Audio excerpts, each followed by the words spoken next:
everyone, and here's our devotional for Tuesday, August 13th, 2019, entitled Creation Spoiled, the Tempting Fruit.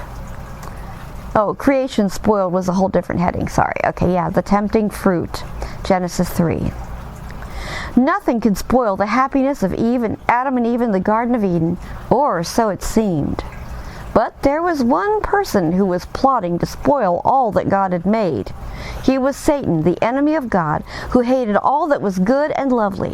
One day the snake, who was the most cunning of all the creatures in the garden, whispered to Eve, "Did God really say that you must not eat any of the fruit from these lovely trees?" "Of course not," Eve replied. "We can eat all the fruit we want, except for just that one tree over there. God says that we must not eat that fruit, for if we do, we will die." "That's not true," the snake hissed softly. "God knows that if you eat that fruit, you will be as wise and clever as He is.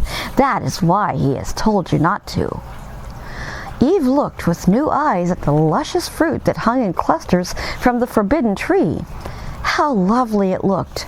She imagined how good it would taste. Then she thought how wonderful it would be to become as wise as the snake had promised.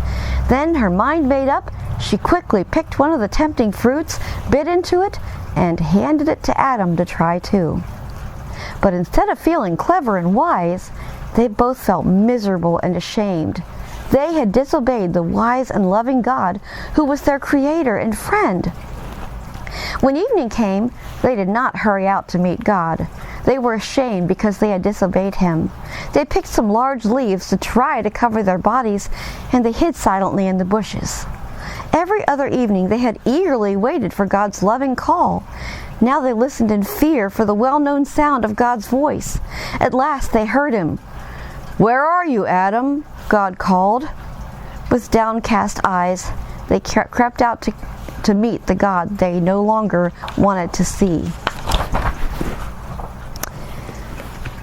Wow, that's really sad, isn't it? You know, when I was younger, I used to think, man, stupid Adam and Eve, I can't believe they did that. But it's like, now that I'm older, it's like, who's to say I wouldn't have done the same thing? And, well, I guess we all do the same thing every day, don't we? And I know that we're at the beginning of the story still, but I still like to jump to the part where Jesus came in and saved us. And praise God that we can have forgiveness and we can have changed lives because of Jesus. But yeah, I mean, Romans 3:23 says that all have sinned and fallen short of the glory of God. Every one of us. No matter how good and perfect or whatever we might think, we've all definitely sinned. We've all definitely done things that haven't pleased God. But praise God that He can forgive us.